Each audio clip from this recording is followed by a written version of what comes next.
같이 한번 할까요? 예루살렘을 사랑하자.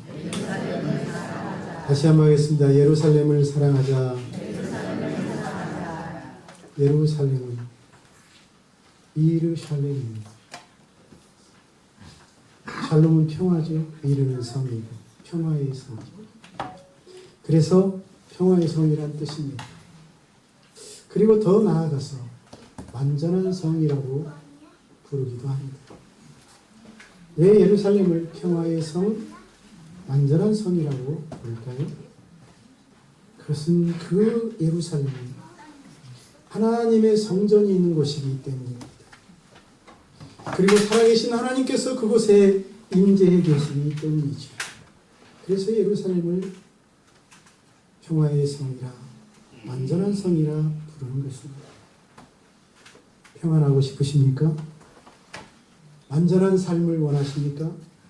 그렇다면 여러분의 마음에 하나님을 모시기를 바랍니다. 하나님이 여러분의 심령 가운데 임재하시면 여러분의 마음이 참 평안을 얻게 될 것입니다. 여러분의 삶이 완전한 삶을 살게 되리라고 믿습니다. 하나님의 성전이 예루살렘에 있고 하나님이 그 성전에 임재해 계십니다. 오늘 시편 저자가 예루살렘을 사모하고 예루살렘을 사랑한다는 것은 하나님을 사랑한다는 뜻입니다.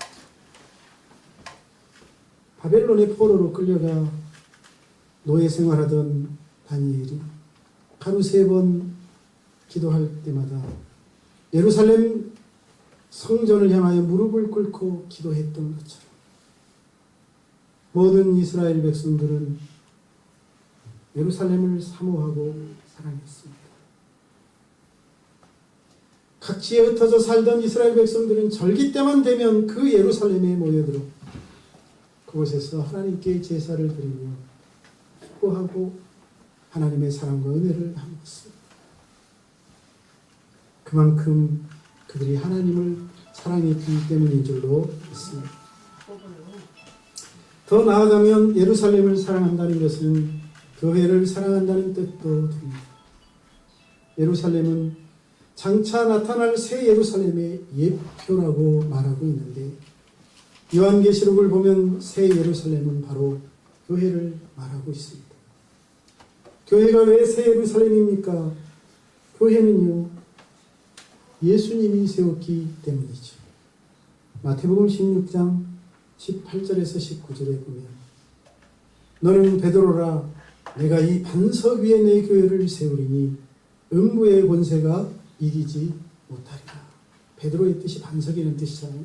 너는 베드로라 내가 이 반석 위에 내 교회를 세우리니 음부의 권세가 이기지 못하리라. 내가 천국 열쇠를 내게 주리니 네가 땅에서 무엇이든지 매면 하늘에서도 매일 것이고 네가 땅에서 무엇이든지 풀면 하늘에서도 풀리리라고 말씀하셨습니다. 교회를 예수님이 세웠다는 뜻입니다. 교회에 천국 열쇠를 주셨다는 뜻입니다. 교회가 왜 예루살렘입니까? 이렇게 예수님이 세웠기 때문만이 아니라 교회는요 예수님의 몸이기 때문입니다. 따라합시다. 교회는 예수님의 몸입니다.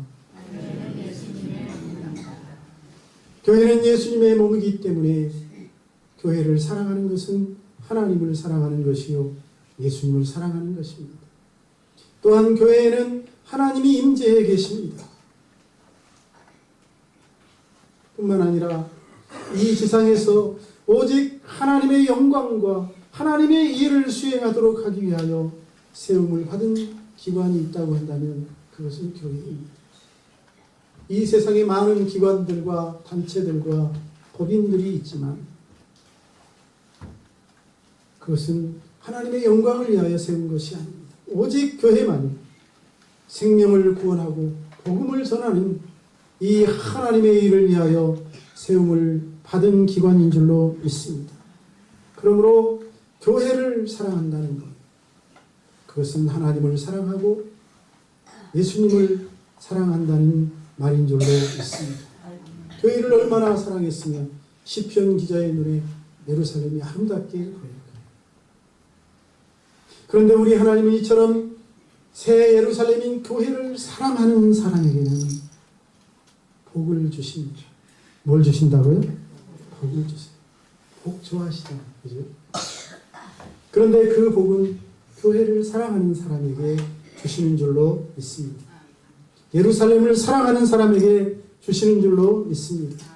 무엇보다도 예루살렘을 사랑하는 사람은 형통의 복을 받습니다.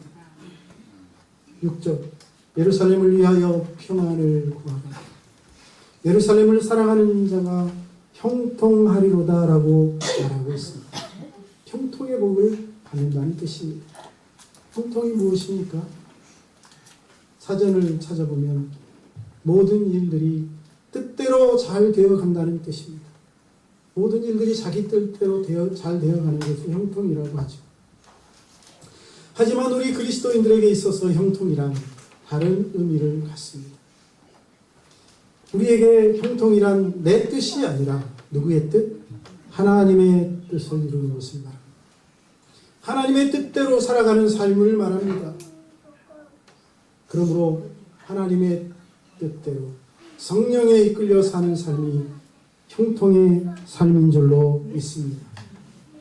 그리고 그렇게 성령에 이끌려 살아가는 사람들은 반드시 열매를 맺게 됩니다. 어떤 열매요? 성령의 열매.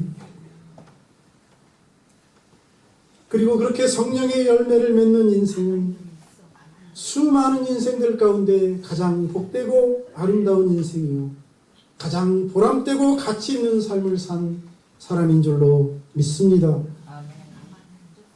육신을 입고 살아가는 인간의 삶 중에서 거룩한 하나님의 뜻을 이루고 성령의 열매를 맺는 것보다 더 영광스럽고 아름다운 삶이 어디에 있겠습니까? 그런데 놀랍게도 하나님은 그런 형통의 삶, 하나님을 사랑하는 자들에게 주시는 줄로 믿습니다.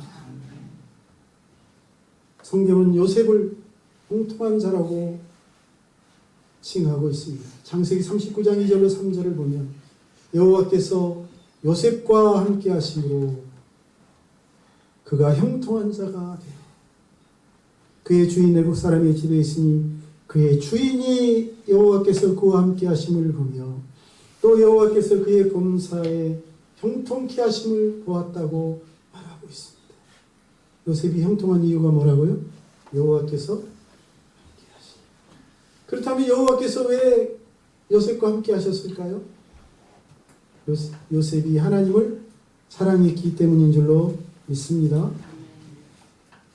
얼마나 요셉이 하나님의 은혜를 입고 형통한 삶을 살았는지 주인이 종인 요셉을 바라보면서 감동을 합니다. 깨닫습니다. 여호와께서 함께 하심을 보고 그를 사랑하고 아낍니다. 요셉은 형제들의 미움과 시기와 질투 그리고 애굽의 종으로 팔린 후 누명을 뒤집어 쓰고 옥살이 하는 등 참 고달픈 인생길을 걸었습니다. 하지만 그는 어디서나 하나님을 사랑했습니다. 그리고 요셉이 그렇게 하나님을 사랑했기 때문에 하나님이 그와 함께 하셔서 가는 곳마다 형통하게 하신 줄로 믿습니다. 그가 하는 일에 복을 주신 줄도 믿습니다. 성경 인물들만이 아닙니다. 성경 인물들이니까 하나님이 함께 하시고 복을 주셨겠지. 아니, 아브라함이 큰 아시죠? 하나님을 누구보다 사랑했던 사람이었어요. 그러나 그의 삶은 요셉처럼 실패의 연속이었습니다. 22살에 사업을 시작했지만 쫄딱 망합니다. 23살엔 지방의회 의원이라도 해보려고 선거에 나갔다가 무참하게 낙선합니다. 그래서 다시 사업을 해야겠다며 두 번째로 사업에 도전하지만 이번에도 역시 망합니다. 그리고 다시 지방의회 선거에 도전했지만 또 실패했습니다. 38살엔 지방의회에서도 떨어졌는데 하원 의원의 선거에 나섭니다. 하지만 낙선합니다. 그리고 43살에 다시 하원 의원 선거에 도전했지만 또 떨어졌어요. 정신을 차리지 못한 것 같죠. 이번에는 상원 의원에 도전합니다. 46살. 하지만 또 떨어집니다. 그리고 47살이 되던 해에는 부통령 선거에 도전했지만 떨어집니다. 이만하면 실패한 인생이라고 부를 수 있지 않겠습니까? 그리고 49살이 되던 해에 다시 상원 의원 선거에 도전하지만 낙선합니다. 인생길이 좌절과 실패와 낙심의 연속입니다. 고달픈 인생처럼 보입니다. 그런데 51세가 되던 해 1860년 그는 미국 대통령 선거에 도전했다가 당선된 줄로 믿습니다. 그가 당선되자 많은 사람들이 그의 당선을 축하하며 드디어 성공하셨군요 라고 말했습니다. 그러자 링컨은 저는 실패한 적이 없습니다. 그동안 마신 고배는 하나님이 준비하신 소중한 경험의 축적이었다고 말했습니다. 그렇습니다. 하나님을 사랑하는 자에게는 실패가 없습니다. 그가 걸어가는 길은 성공을 위한 길인 줄로 믿습니다. 이스라엘 자손들이 광야길을 걸어가고 있죠. 가나안 땅에 들어가려면 그 길을 반드시 걸어야 합니다. 요셉이 노예로 팔려가고 감옥에서 종살이한 것은 그를 총리로 세우기 위한 애굽의 총리로 세우기 위한 하나님의 뜻이 아니었습니까? 그러므로 노예로 팔려도 죄수로 감옥에 들어간다 해도 사업에서 실패하고 선거에서 떨어진다 해도 실패가 아닌 줄로 믿습니다. 뭐 해보고 안 됐다고 낙심한 분이 있습니까? 실패가 아닙니다. 하나님은 하나님을 사랑하는 사람을 가장 좋은 길로 인도하시는 줄로 믿습니다. 요셉은 노예로 인생을 시작했지만 당대 최강대국인 애굽의 총리가 되었고 아브라함 링컨은 작은 사업을 시작했지만 미국의 대통령이 되었습니다. 무엇 때문입니까? 하나님이 주신 형통의 복 때문입니다. 그들이 하나님을 사랑했기에 하나님은 그들을 마침내 축복의 길로 인도하신 줄로 믿습니다. 오늘 우리 성도님들이 하나님을 사랑하시기에 여러분의 모든 인생길을 하나님이 마침내 형통의 길로 인도하실 줄로 믿습니다. 두 번째로 예루살렘을 사랑하면 형통의 복만이 아니라 평안의 복을 받습니다. 따라합시다. 평안의 복을 받는다. 본문 7절 8절입니다. 내 성 안에는 평안이 있고 내 궁중에는 형통함이 있을지어다. 내가 내 형제와 친구를 위하여 이제 말하니 내 가운데 평안이 있을지어다 라고 말씀하고 있습니다. 늘 미래에 대하여 삶에 대하여 불안과 염려를 가지고 살아가는 우리는 평안하기를 원하지만 참 평안을 누리지 못하고 있습니다. 평안을 찾다가 오히려 더 깊은 불안과 두려움에 빠지는 것이 어쩌면 우리의 모습인지 모릅니다. 그렇다면 우리가 왜 참 평안을 얻지 못합니까? 우리가 이 세상에서 평안을 누리지 못하고 늘 불안과 염려와 두려움 속에서 살아가는 것은 근심과 걱정 속에서 살아가는 것은 참 평안을 얻는 길을 알지 못하기 때문입니다. 참 평안을 얻는 길이 무엇입니까? 참 평안은 어디에 있습니까?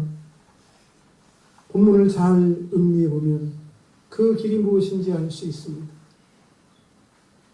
내 성안과 내 가운데 평안이 있다고 말씀하고 있죠. 여기서 말하는 내 성안이란 예루살렘을 사랑하는 이들의 사는 성을 말합니다. 내 가운데라 하면 예루살렘을 사랑하는 이들의 가정과 삶의 현장인 줄로 믿습니다. 그러므로 이 말은 결국 예루살렘을 사랑하는 사람들에게는 평안이 있다는 말씀인 줄로 믿습니다. 그렇습니다. 참 평안. 예루살렘을 사랑하는 사람, 하나님의 교회를 사랑하는 사람, 하나님을 사모하는 사람에게 주어지는 줄로 믿습니다. 왜 예루살렘을 사랑하면 평안이 맙니까? 평강의 하나님이 그곳에 계시기 때문입니다. 데살로니가전서 5장 23절은 평강의 하나님이 친히 너희를 온전히 거룩하게 하시고 하나님을 평강의 하나님이라고 부르고 있습니다. 빌립보서 4장 9절에서도 너희는 내게 배우고 받고 듣고 본 바를 행하라. 그리하면 평강의 하나님이 너희와 함께 계신다고 계실 것이라고 말하고 있습니다. 평강의 하나님이 함께 계신다는 의미가 무엇입니까? 하나님이 평강을 주신다는 뜻이 아니겠습니까? 그렇습니다. 평강은 하나님이 주십니다. 평안은 하나님으로부터 옵니다.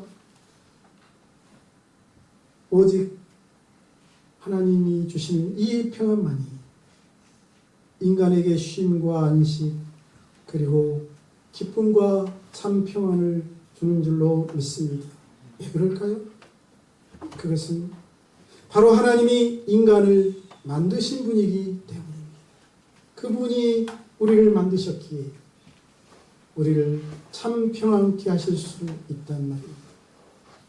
그런데 하나님은 예루살렘을 사랑하는 자들에게는 넘치는 평안을 주십니다. 하나님을 사랑하고 새 예루살렘을 사랑하는 이들에게는 영원한 평강을 주십니다. 하나님께서 하나님을 사랑하는 사람을 지키시고 보호하시고 평강의 길로 인도하시기 때문이죠. 따라서 하나님의 집을 사랑하고 교회를 사랑하시기를 바랍니다. 그리고 하나님이 주시는 참 평안을 받아 누릴 수 있기를 주의 이름으로 축복합니다. 교회 올라오면 왠지 모르게 평안하지 않습니까? 하나님이 평강을 주셨기 때문인 줄로 믿습니다. 그리고 교회가 평안해야 여러분의 삶이 평안하고 교회가 잘 되어야 여러분의 가정이 잘 될 줄로 믿습니다. 대학 교수이며 방송 진행자인 윤은기라는 분은 인생을 살면서 사람들과의 관계에서 악연을 피하는 길 나름대로 10가지를 정리해서 말한 적이 있습니다. 첫째가 가급적 악인들 근처에 가지 않는다. 둘째가 욕이나 험한 말은 하지 않는다. 셋째는 상대를 벼랑으로 몰지 않는다. 넷째는 화를 내지 않는다. 다섯째는 머리로만 따지지 않고 열린 가슴으로 대한다. 열째는 10년 후를 생각한다. 일곱째는 지나친 욕심을 버린다. 여덟째는 참고 또 참고 또 참는다. 아홉째는 그래도 화가 나면 3분만 언행을 멈춘다. 10번째는 지금 지는 것이 나중에 이기는 것이라고 했습니다. 물론 이렇게 살면 좋겠죠. 분명 인간관계가 막히지 않을 것입니다. 하지만 사람은 그렇게 살 수 없기 때문에 문제입니다. 몰라서 못하는 것이 아니라 그 마음의 여유가 없기 때문에 이렇게 살 수 없습니다. 마음의 여유가 없는 이유가 무엇입니까? 하나님이 그 마음속에 계시지 않기 때문이 아닙니까? 하나님이 나를 마침내 가나안 땅으로 결국 축복의 다리로 인도하신다는 것을 안다면 조급해야 할 이유가 없습니다. 불안해야 할 이유가 없습니다. 그 하나님을 믿고 묵묵히 따라가면 마침내 그곳에 이를 것이기 때문입니다. 하지만 하나님이 계시지 않다면 마음이 조급해집니다. 불안해집니다. 걱정과 근심이 앞섭니다. 그러므로 하나님을 마음에 모시기를 바랍니다. 예루살렘에 거하시기를 바랍니다. 새 예루살렘을 사랑하시기를 바랍니다. 참 평안을 구하신다면 하나님을 마음에 모시고 진실로 하나님을 사랑하시며 주의 몸된 교회를 진심으로 마음을 다해 봉사하시기를 축복합니다. 여러분 삶과 가정에 하나님이 주시는 평강이 넘쳐 흐르게 될 줄로 믿습니다. 마지막으로 예루살렘을 사랑하는 사람은 넘치는 복을 받습니다. 9절에 여호와 우리 하나님의 집을 위하여 내가 너를 위하여 복을 구하리로다 라고 말하고 있습니다. 이 말씀은 시편 122편 기자가 하나님의 집을 위하여 기도하며 하나님을 사랑하는 자를 위하여 복을 구하겠다는 기도하겠다는 말씀입니다. 하지만 이는 시편 기자의 말이기도 하지만 시편 기자의 입을 통하여 주시는 성령님의 음성인 줄로 믿습니다.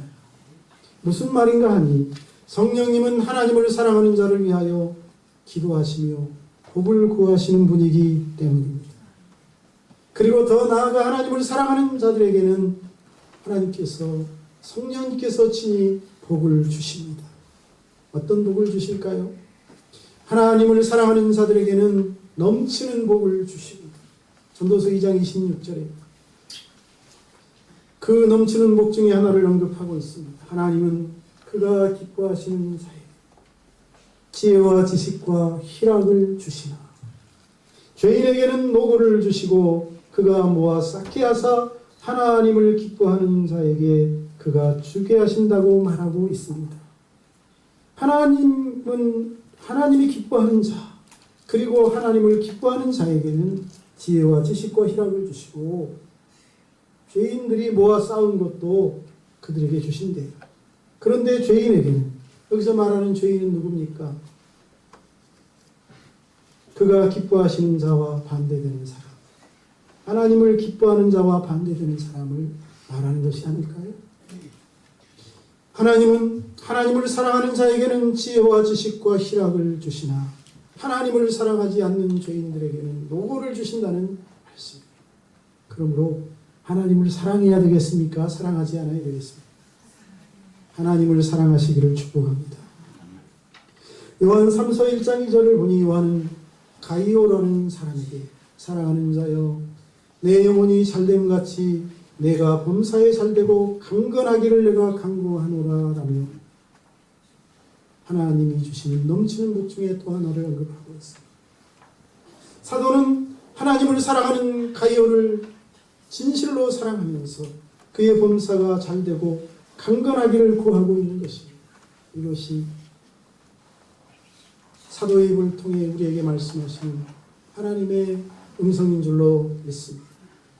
그런가 하면 로마서 8장 28절에선 우리가 알거니와 하나님을 사랑하는 자 곧 그 뜻대로 부르심을 입은 자들에게는 모든 것이 협력하여 선을 이루게 된다고 말하고 있습니다.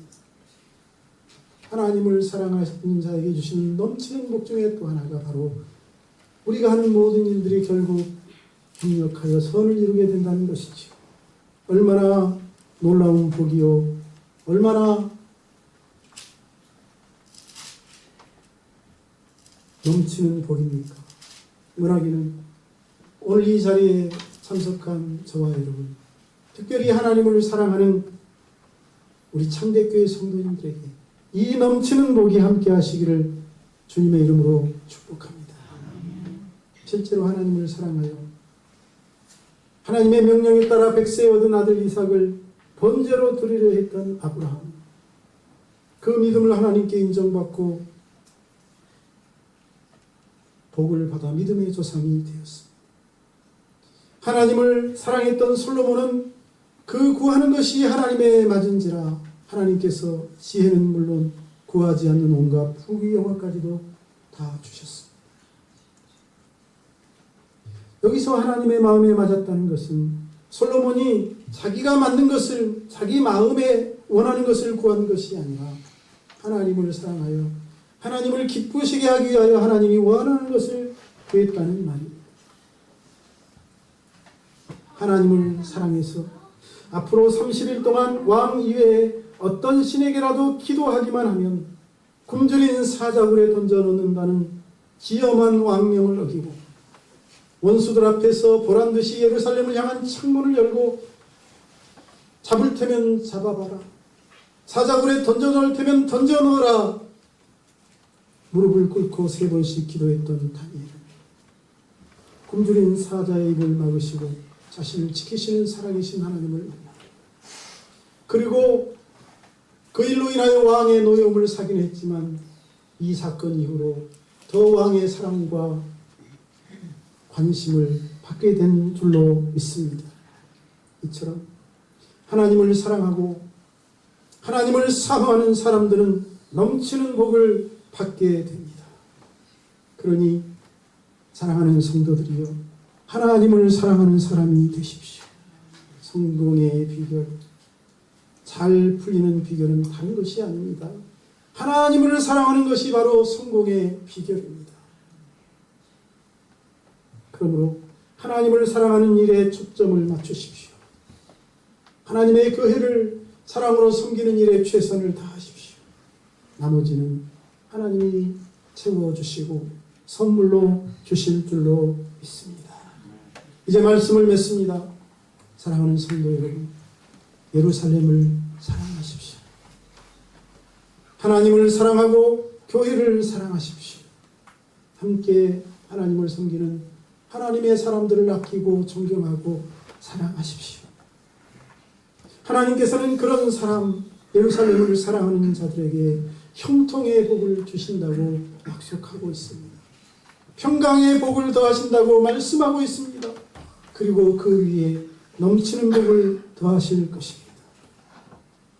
온 이스라엘이 항상 예루살렘을 사랑하고 사모했듯이 하나님과 교회를 사랑함으로 하나님이 주시는 그런 놀라운 복을 받아 누리는 우리 교회 성도님들이 다 되시기를 축복합니다. 기도하겠습니다. 살아계신 하나님, 오늘 또 하나님의 말씀을 통해서 예루살렘을 사랑하는 삶이 얼마나 복된 인생인지를 깨닫게 해주시니 감사합니다. 오늘 시편 기자가 예루살렘을 사모하고 사랑하고 그곳에 가기를 그철이 열망했던 것처럼, 그리고 예루살렘에 도착하여 예루살렘에 있는 모든 것들이 아름답게 보였던 것처럼 우리의 눈에도 그렇게 보이게 하여 주옵소서.